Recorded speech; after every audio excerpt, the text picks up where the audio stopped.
as we go through, so just bear with us. Okay, it's recording.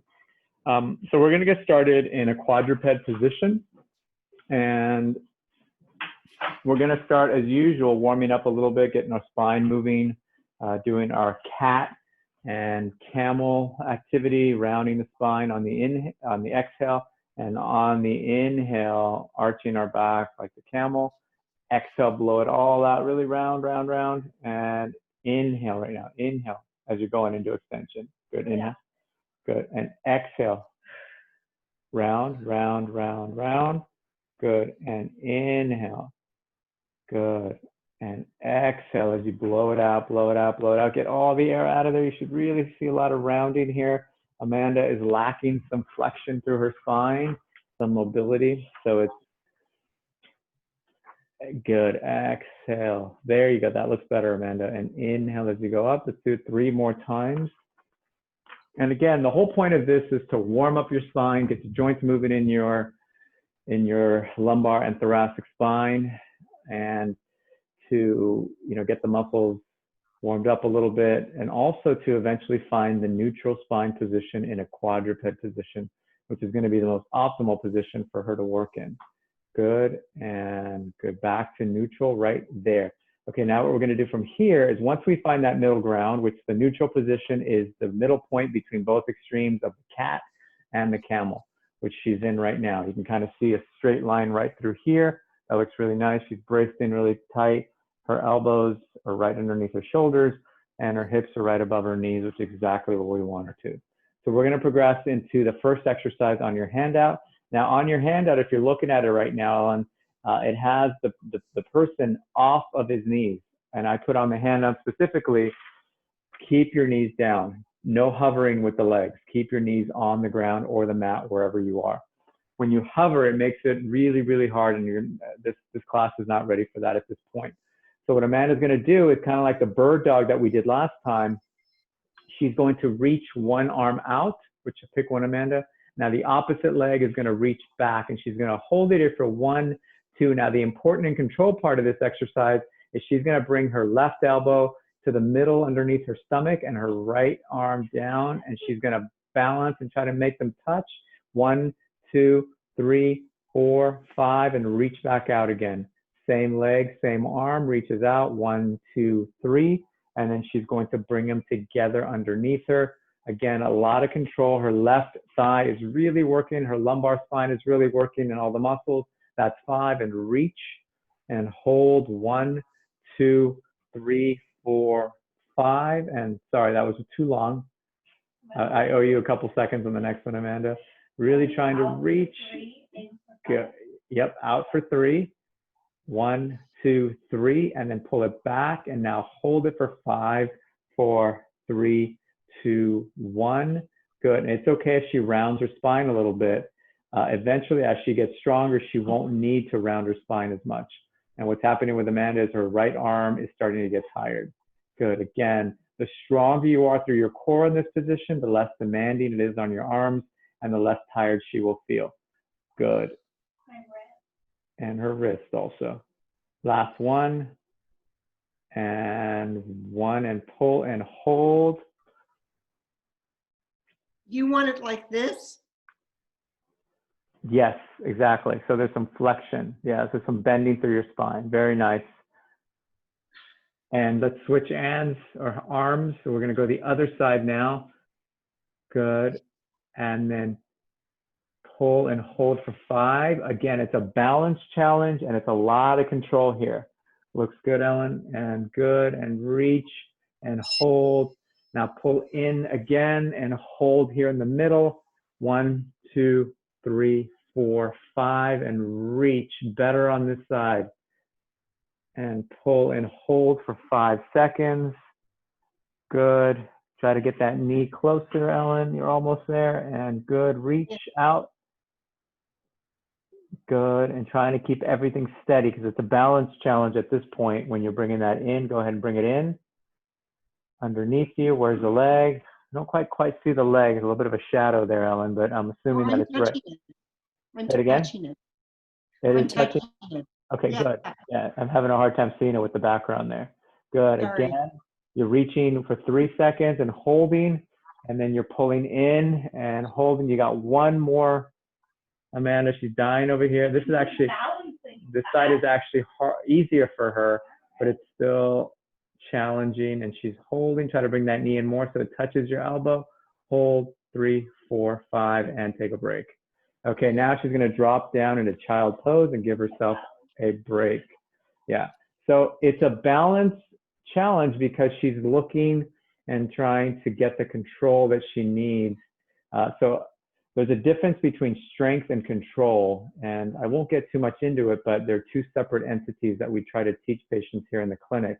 So it's not just about doing a bunch of reps and gaining muscle strength. It's also about being able to do the exercise correctly with a proper alignment, balance, sequence, timing, and all that is part of the control that you have to be able to coordinate with your brain and all your muscles and sensors within your body. So it is a challenge. So we teach both because both are really, really important when we're trying to strengthen and get somebody to move better. Okay, so we're moving on to the next exercise. The next exercise is going to be on her stomach. And with this exercise, it is thoracic hip thoracic extension. She's going to start on her stomach. Now, Ellen, with you, because you have stenosis, I want you to be really careful with this one. It may be one that you may not be able to do, but I don't want to base the exercises that you can or cannot do based on your diagnosis of stenosis. Because I have plenty of patients that are able to do this, even if they have, really severe stenosis. So just kind of, listen to what your body's telling you, incorporate all the principles that we're learning and see how it goes. You might be able to do this exercise without aggravating anything. Okay. So her head's going to be down. Let me move this out of the way. Okay.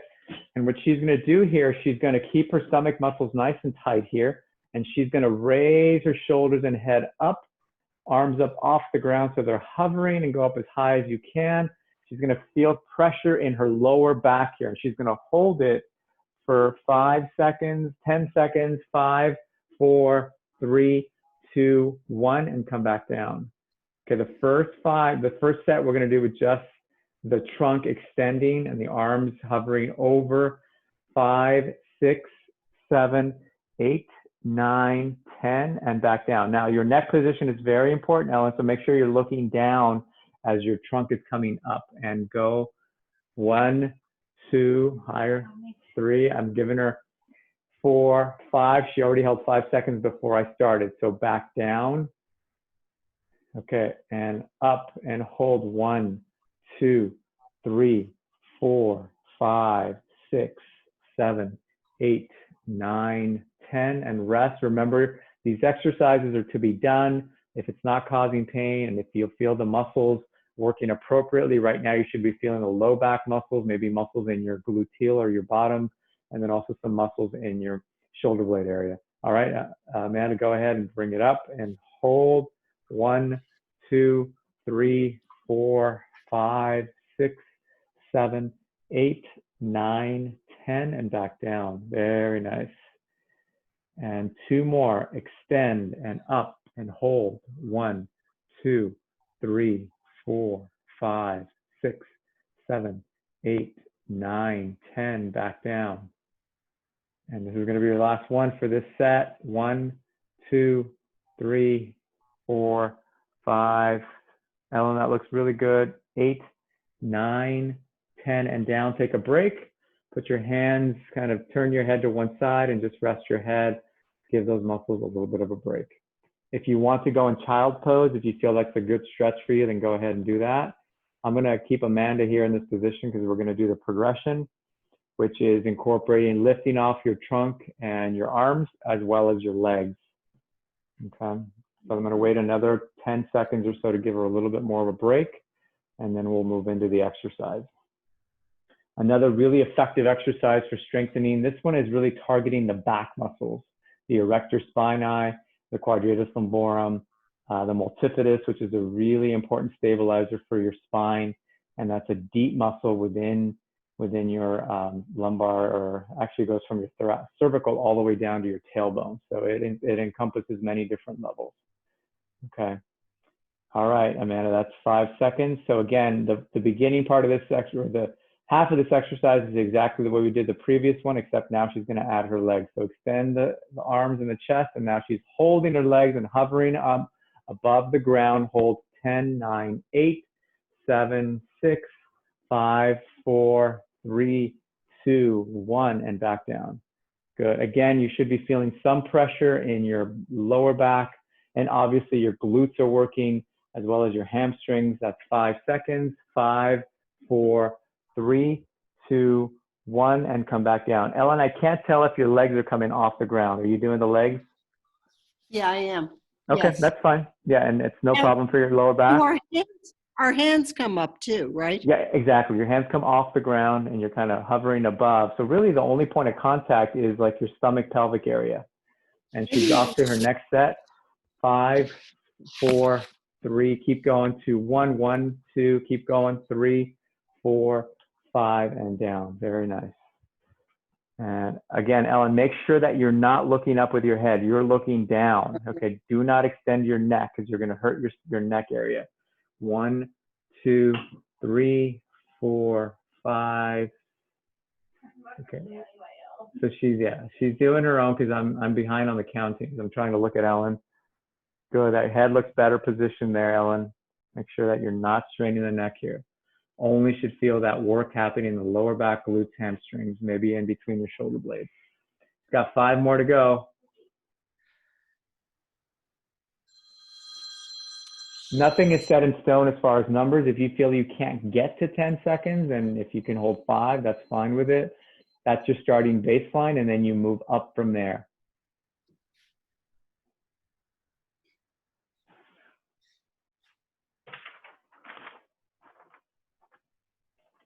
And a couple more.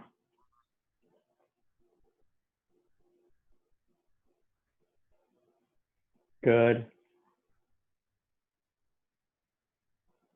And hold it, Ellen. 1, 2. As you get stronger, you're going to feel yourself being able to lift your legs a little higher. You'll feel yourself lifting your chest a little higher.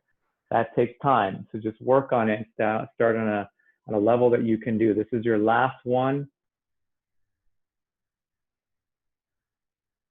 8, 9, 10, and down. Take a break. Why don't both of you guys go into a child pose first, and then we're going to go onto our backs to do our next stretch, which is just a knee to chest stretch. This is traditionally one of the exercises, Ellen, that they give patients with stenosis. But again, you know, even though it's an appropriate stretch for you, we don't base the type of exercise that you do based on what a piece of paper says. Okay, we evaluate you, we see what exercises or what muscles are weak and which ones you need to strengthen, and we find a way for you to strengthen those muscles, depending, you know, no matter the position. Okay. All right, so on your back, Amanda. And she's going to pull her knees to her chest and again give herself a nice little break here.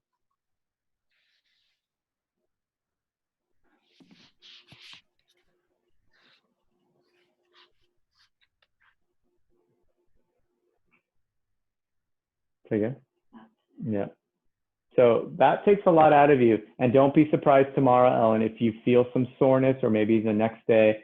Usually it's about 48 hours later, which is the most sore time period after you do a fairly new exercise, that you're going to be a little sore through your back muscles. If you're feeling sore on both sides and right in the muscle area of your back, that's a good thing. That means that you worked those muscles and it didn't aggravate your spine or your stenosis. Okay, so you're going to release that, and then we're going to move on to a side plank exercise.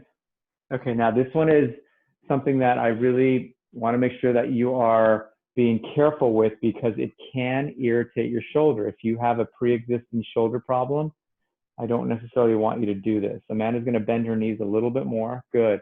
And then she's going to lift, set everything up just the way you would a clam or a hydrant. Hips are stacked, abdominals are engaged. Now this time she's going to raise her hip, her rib cage up, and now her hip is going to come off the ground.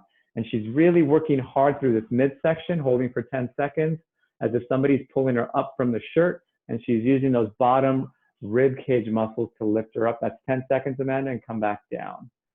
Very nice. All right, let's see what you got, Ellen. And go up, both of you guys, hold. 1, 2, 3, 4, 5, 6, 7, 8. Keep going to 20 seconds if you guys can do it. That's 10, 11, 12, 13, 14, 15, 16, 17, 18, 19, and 20, and come back down. On the handout, I put beware of shoulder pain. Keep pulling the rib cage up to decrease the shoulder load. Now, what that means is keep pulling that rib cage up as if you're doing that mouse house in order to take the pressure off the shoulder. All right, let's do one more on this side and 20-second holds.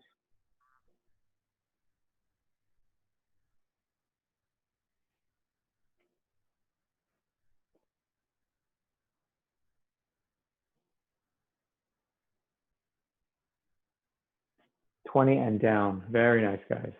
All right, let's turn to your side, facing the other way.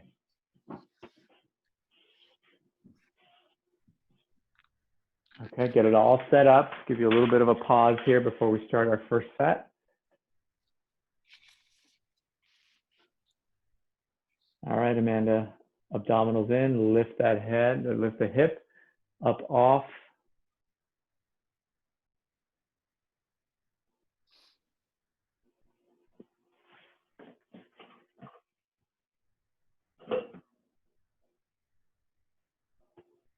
And back down. So this particular exercise is really targeting her side obliques, her hip muscles, her glute med, her shoulder stabilizers, her scapula.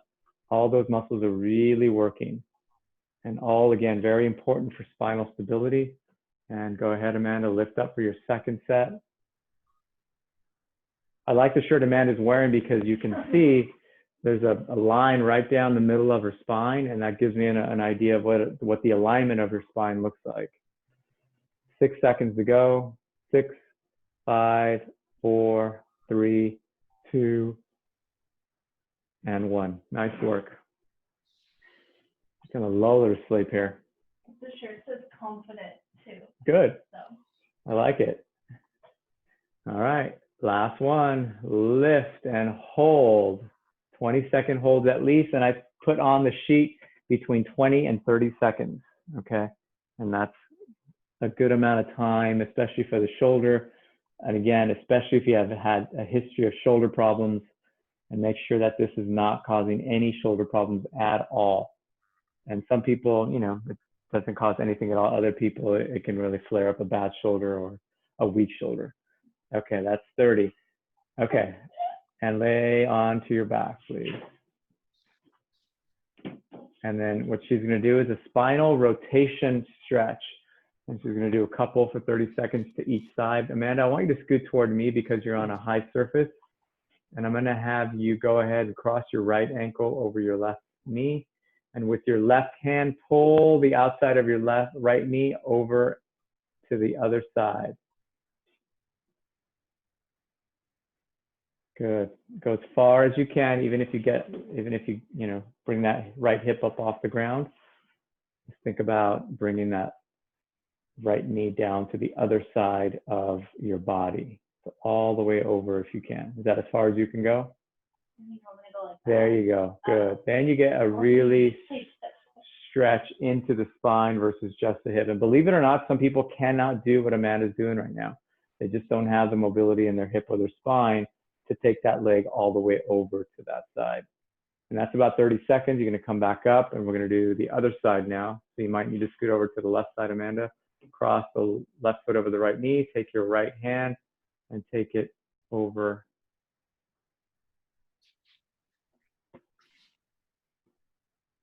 Again, here we're stretching a lot of the muscles that we're just working in the side plank position.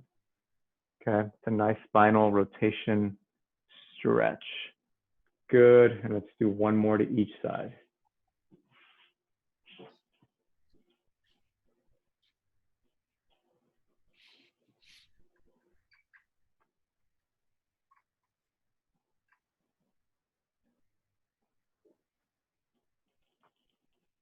Good, and then let's go back to the side. And last one.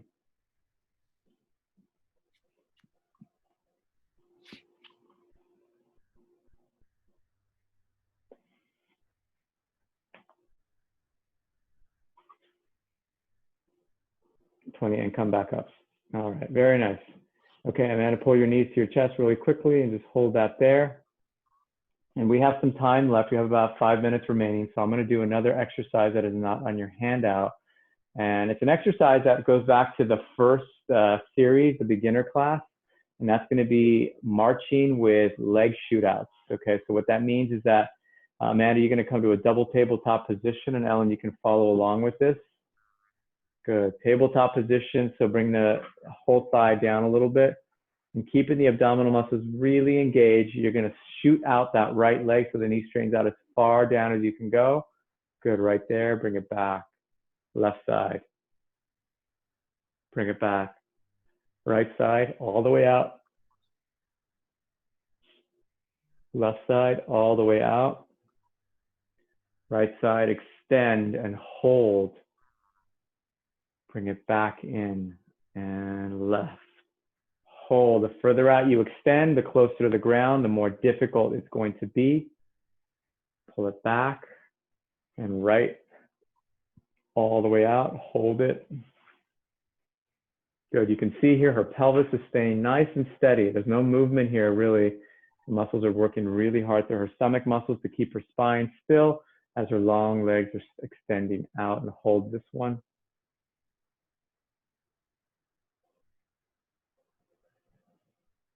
Back.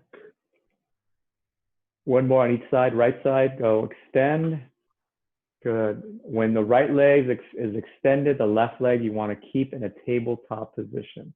Bring that back in, Amanda. Last one, left side. Here, cracking. I hear, yeah. A lot of times you're going to hear some cracking within your hip joint or maybe within your pelvis. It doesn't really mean much unless it causes pain. Bring that leg back, Amanda, and take a break, both feet down, or pull the knees into your chest and just relax.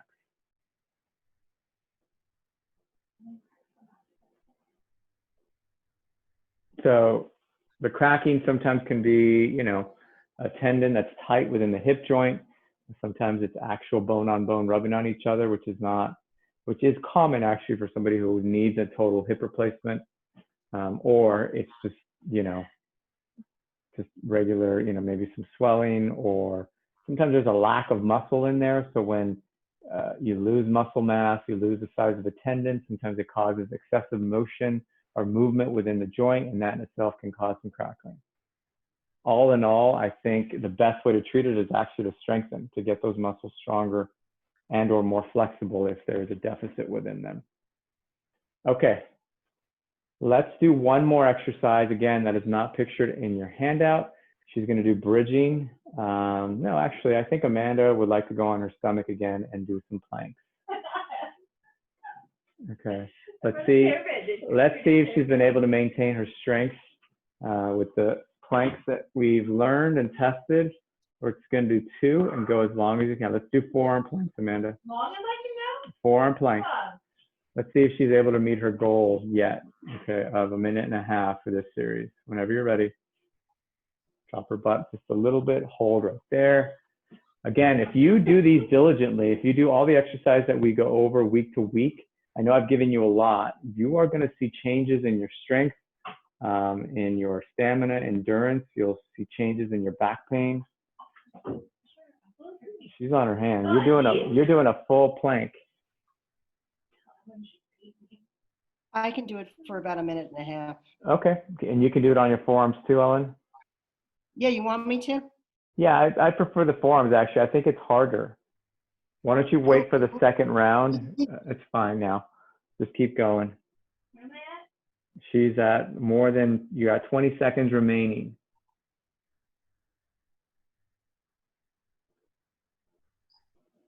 This 10 is hard. seconds remaining. Yes, this is supposed to be the harder exercise. 3, 2, 1, and come back down. Do you feel it harder the other way, Ellen? I guess I just feel it more on my wrists. Yeah. The other way. Yeah, it actually seems kind of counterintuitive. This seems like it would be the easier one because you have more surface area of your forearm supporting you. But in fact, I've tried both, and I always rate this one harder than the one where your elbows are straight. Okay, Amanda's ready for her last exercise of the day. Knees underneath you. Good. Curl your toes and then extend the knees. Hold right there. Oh, we're gonna do it again. She's off to the races. Yeah, do it on your forearms, Ellen. Did you take a break? A bit of a break. Okay. So you're at 50 seconds completed right now. Or no, 10 seconds completed. Real excited. All right. Not the most exciting exercise, but very, very, very effective. You start to really feel those trunk muscles really working. The shoulders are really working. She's pulling up through there. I would even use your gluteals. Those are also working. Her shoulders are starting to come out. Her elbows are coming out a little bit. So bring the elbows in a little bit more, Amanda, so they're right underneath you. You have 15 seconds remaining. Push up through here, Amanda, so that you're pushing up through that mid-back area and creating a little bit of roundness there. That's creating stability. She's got 5 seconds. 4, 3, 2, 1, and down. And go into a stretch position. All right. That's Monday morning blues for Amanda. Monday Okay. afternoon. Or Monday afternoon, I should say. All right. Okay. We did it, Ellen. That's going to conclude our session for today. Thank Ellen, you so are you much. are you still holding that plank? Yes, Ellen. No, I stopped. But that's my second or third plank today. Or Okay. fourth, How I long don't can know. you hold it? What's your max? I haven't gone past, I haven't pushed it past 90 seconds, but I'm sure I can go to 2 minutes. Okay. Next week we're going to start doing single leg planks, which I think might be a good thing for you. We're starting to progress into right now what I would call this is still an intermediate type of class, which is Yeah. going to progress maybe on the last class or two into an advanced class. So, Okay. we'll see what you can do and we'll go from there. Do you need me to be in a different space so you can see me better? Possibly. I think the lighting could be better there. I really can't see you, Okay. especially if you wear black Okay. pants. I really can't tell the contrast at all. Okay. Okay. Okay, great. Okay. All right. Thanks so much. Yeah, we'll see you next week. Okay. Bye-bye. Okay, bye-bye.